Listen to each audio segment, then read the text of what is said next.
I've seen this movie 50 times before. And I know that if you go this way or if you go that way, so the smart route is go this way. Like, you only get that from experience.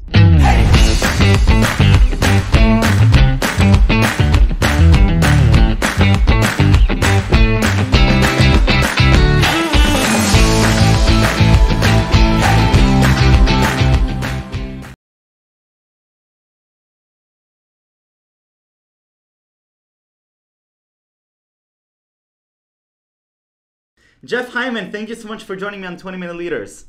Thanks for having me. Really, really great to have you. You had such interesting positions in the legal space, but also in the HR space. So I believe you were the general counsel and you started the HR at Pebble Technology, which I love. I backed both Kickstarters, incredible. And then you were senior director at Google, advisor to several companies. I think Boosted Boards was one of them. Yeah. It's one of my dreams, it's one of my life goals to be able to ride on the boosted board, but I'm terrified. So maybe you'll ease my concern. And you're an adjunct professor at Santa Clara University teaching about the legal aspect of startups. Jeff, what does that mean? What does that mean, the legal aspect of startups?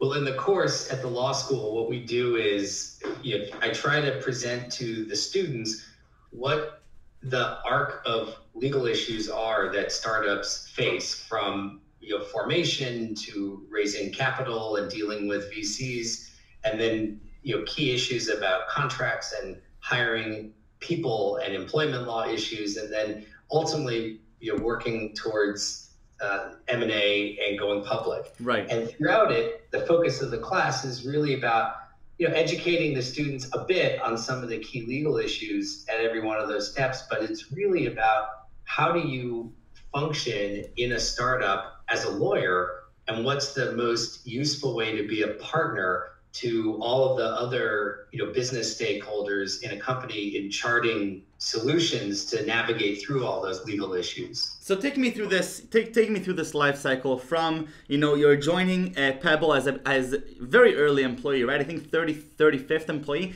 What does that mean? Being a good partner at an early stage startup, and then take me through the journey of the startup up until the IPO.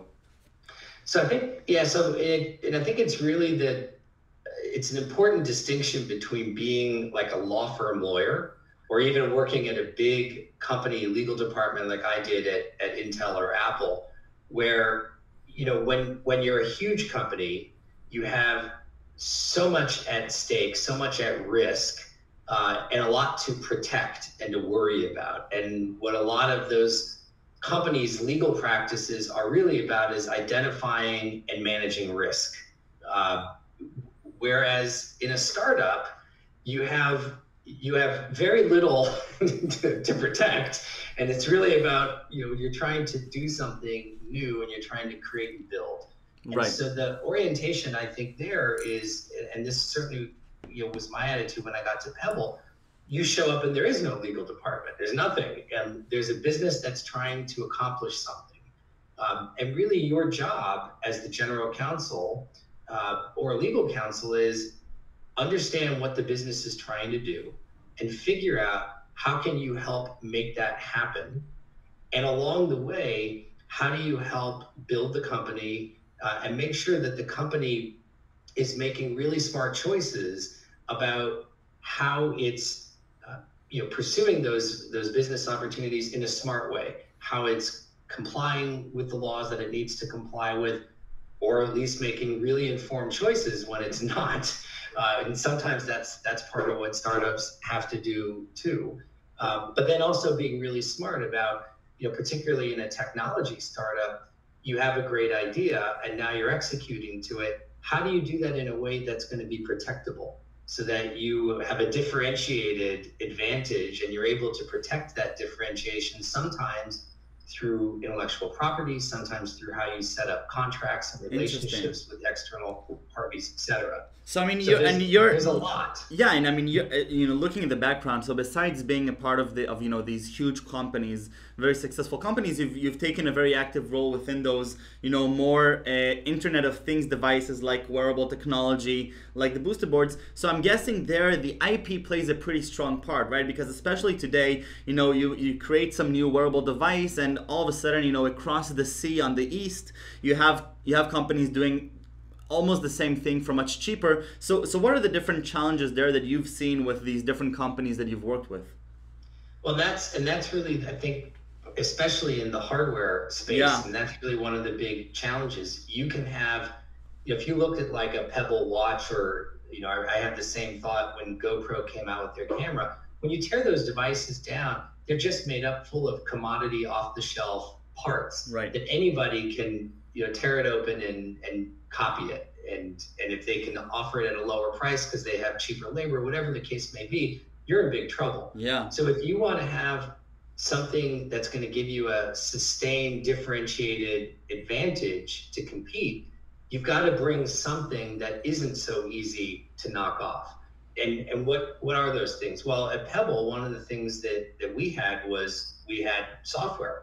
We had a distinct UI. We had a set of software features. We had a really impressive back-end cloud-based systems. We had a community. I developed apps for my Pebble.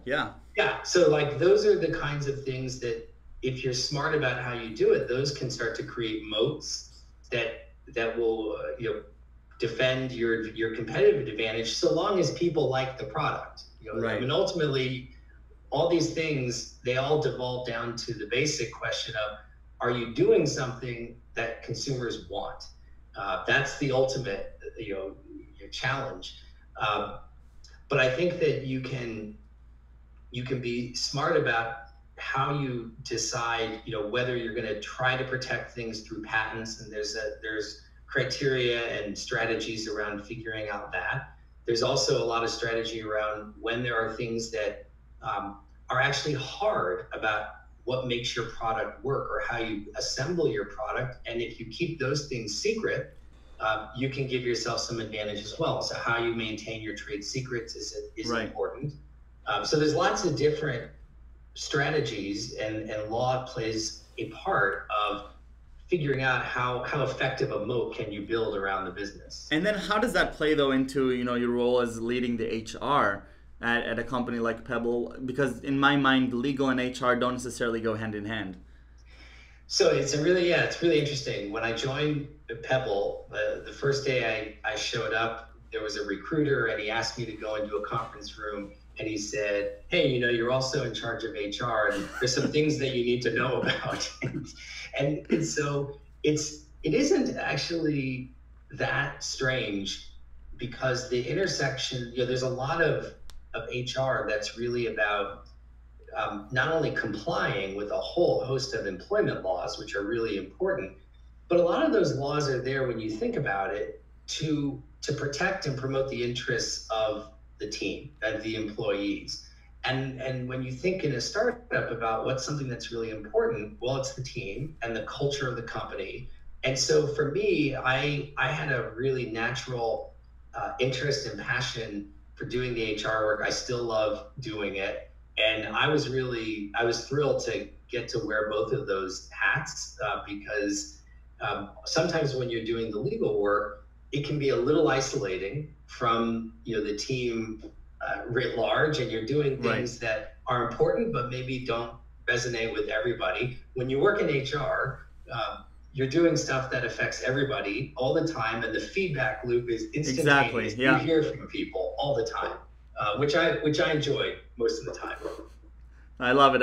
Okay, and now I'm going to be starting a startup, hopefully sooner rather than later, and how can I, as a founder, as an entrepreneur, I know nothing about legal, how can I even go and approach, doing things the right way and understanding and really complying with the right things, but also thinking strategically about protecting the stuff that I'm doing? Do I bring somebody in-house? Do I go outside to a different company? Sort of what's the best practices with your insight over years in this industry?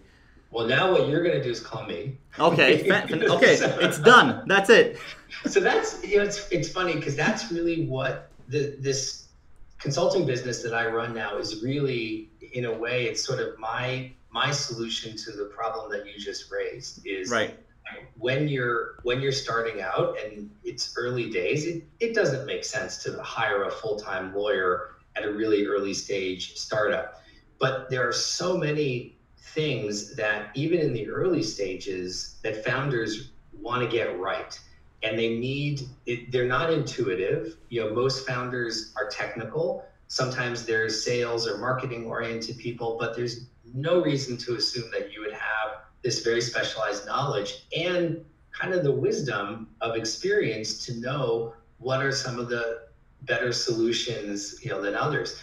So you can read a lot on the web, and I think a lot of founders do, and some of it's good and some of it's not. Yep. There's lots and lots of law firms you can go to, and law firms are great at, if you go to a good one, there's a lot of subject matter knowledge, but there isn't always a lot of practical wisdom and sort of street smarts. And so ultimately, I think what you want as a founder is to say, okay, don't just tell me what the law is, but tell me practically, what's the smartest way to get from where I am to where you understand I want to go? And I think that's really what makes for a great in-house lawyer, or even somebody like me who's a part-time GC and head of HR for lots of startups. Wow. Somebody who brings that perspective up. In reality, like, you're always weighing risk against benefit, right? And sometimes it can be expensive to comply with every single detail or to try to tackle all the problems at once, and you have to prioritize. And so having that practical experience to know, like, what do I really need to do right now? What can wait? What's a good enough solution versus, the Cadillac, and you don't always need the Cadillac. That's really the kind of practical experience that you need. But even in especially in legal, when you have to specialize in a lot of these things, and especially when you're talking about intellectual property, it sounds like you almost have to be somewhat of an expert on the technology that this company is developing, and you're going from smartwatches to electric scooter boards to Google, Intel, Apple. How do you understand the technology, and how much of a deep dive do you actually need to have within each of these realms in order to be giving really good advice? Well, it's one of the things that's really fun about working in the Valley is, if you're interested in technology and in business, which I am, both of those, as well as the law. I mean, I've had a lot of people I've worked with say that, I'm a business person who happens also to be a lawyer. And I try to think of it that way too. Interesting. So, over a number of years, you work on a lot of different kinds of things, and you learn from hopefully really smart, mentors and practitioners. But then, you do have to learn the technology because it can be relevant sometimes, and sometimes it's not. I mean, to help address, employment law issues, it's not necessary that you know much about the business or the product or the technology.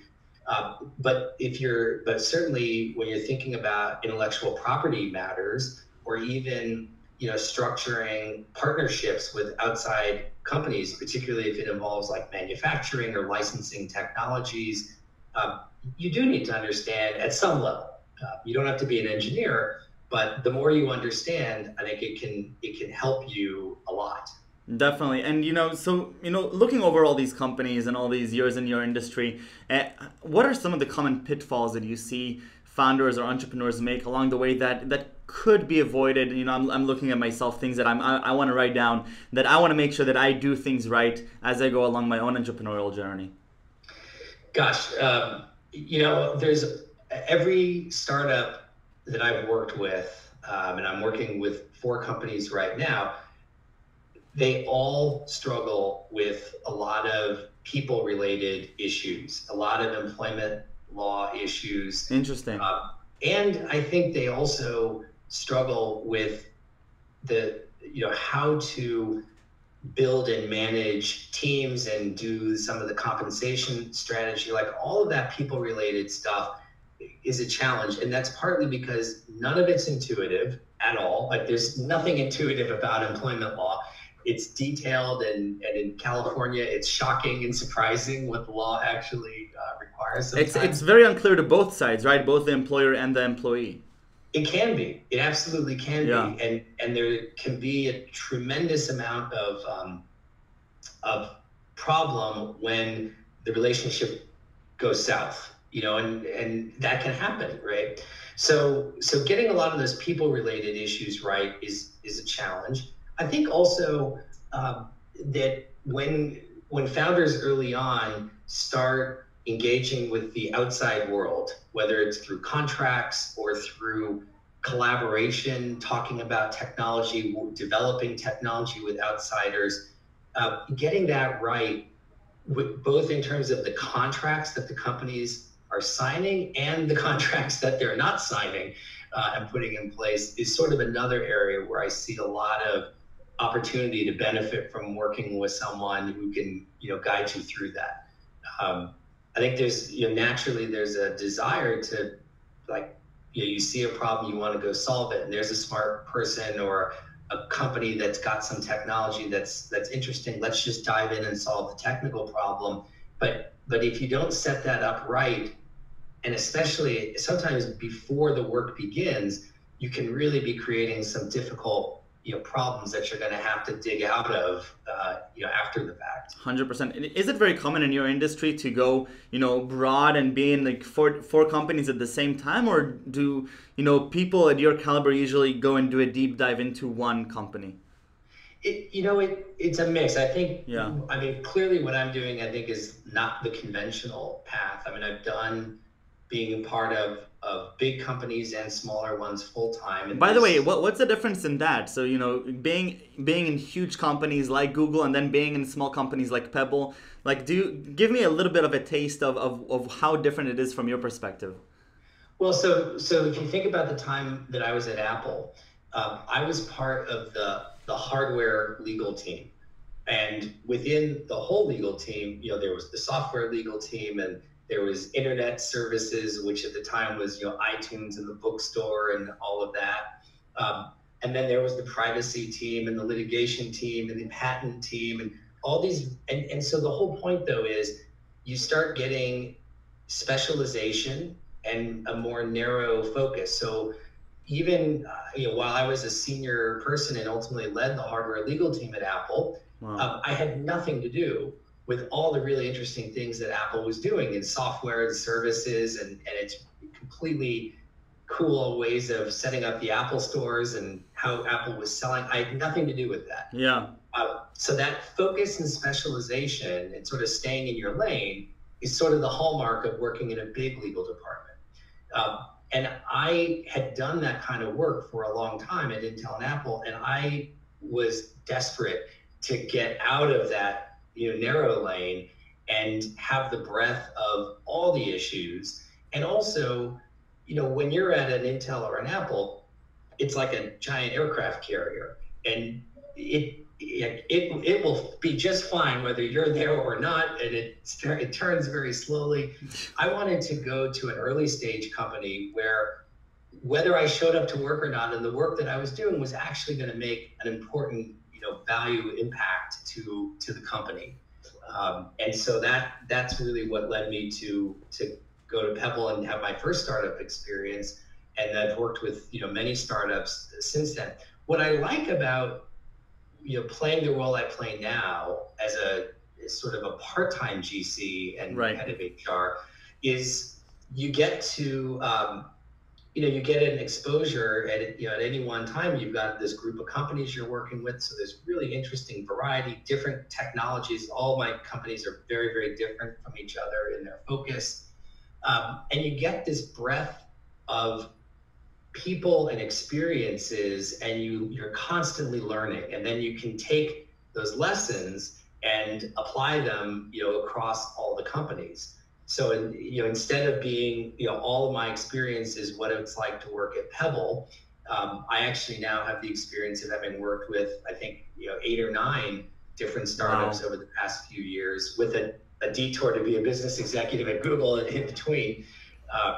And so I just love it. It's fun, and the variety is there, and I just really enjoy it quite a bit. I mean, you're almost like a walking AI machine, because you have all this data in your head about all these different companies, and I'm guessing some things are starting to come up that you say, yeah, well, I've seen something similar a few years ago at this company, which, and that just transcends every experience that, somebody can get in university or reading in a textbook, because you actually lived through crises, you've lived through successes, and you've seen all the different complexities of these problems. You hear investors talk about pattern recognition. Yes. And and it's the same thing, and that's really, and it's funny, because one of the things that you constantly hear about in the Valley is sometimes founders greatly discount the value of experience. They build a team and they're like, just give me somebody who's smart and enthusiastic and they can be great.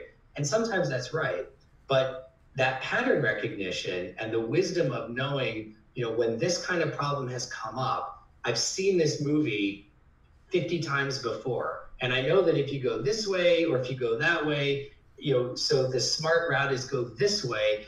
Like, you only get that from experience. And so what's fun now is to be able to operate with that experience and be able to, apply that wisdom of experience.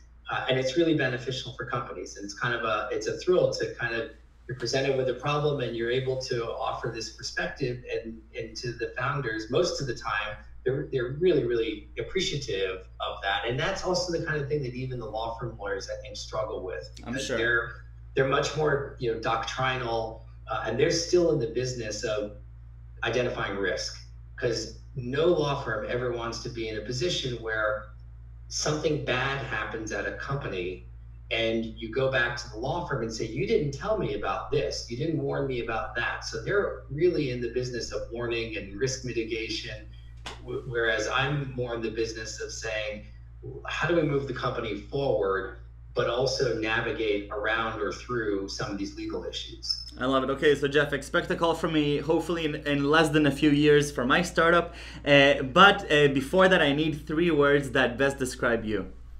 All right, I'm going to go with optimistic. All right.